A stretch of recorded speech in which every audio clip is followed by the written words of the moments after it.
Imagine being used as bait for target of a missile coming for you, just so Trump could scurry off in a catering truck, which is hilarious, by the way. Well, there's a past history of this.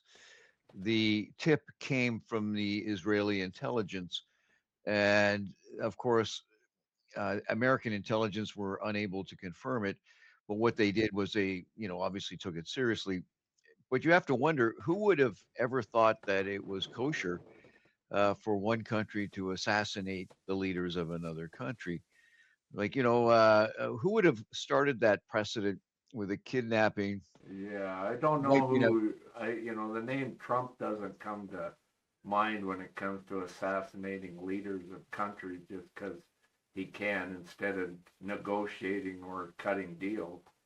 I mean, that's why we have international deals and trade agreements and negotiations first, bombs second, but not with Trump because he can't cut a deal. And that's the problem. When you brag about being a great deal maker just because somebody wrote a book and used your name in it doesn't mean you're a great deal maker. A deal breaker, that we know you are, and you're not to be trusted. So therein lies a problem, and I think we've seen the accumulation of you can't trust a guy that would use you to be bait on a end of a missile in a plane. That's pathetic. Well, the fact that they had to sneak him off so that even his own staff didn't know that they were flying as bait. And I think one of the results is that Carolyn Levitt, his press secretary, a woman who was prepared on a daily basis to stand up and lie straight faced to the media, was on that plane, the bait plane, and she decided it was time for her to retire. I guess the loyalty only flows one way with Trump. So she recently had a child. I guess she figured that taking a bullet for the president, isn't what she had in mind when she signed up for the job. So she's gone. Well, she would Uh, know him better than anybody, and that's the point that we have to look at. Who better than the voice and person that's lying for him on a continual basis? She knows what him and the Republican Party are all about. And it's not just him, it's the entire Republican Party because all the heads would know what is going on and how to protect Trump as their figurehead. So that, there's no chivalry in putting women in harm's way. That is as low as you get. And that's the Republican Party. They attack women. They make them as if they're property. And one of the things we can do is a comparison.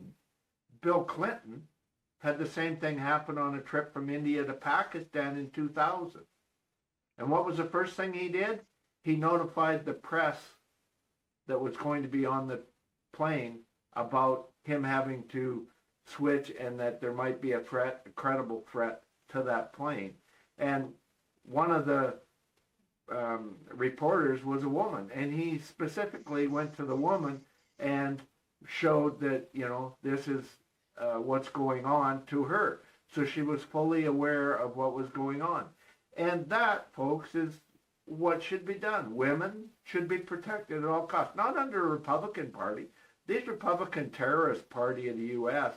is totally pathetic, and you see it in their laws where, you get raped, you have to have the kid, even if you're a teenager, there's no, the Epstein files where they're raping and pillaging girls and nothing's ever done. That's the Republican Party, and Trump is the head of it, and he has no value on life of women.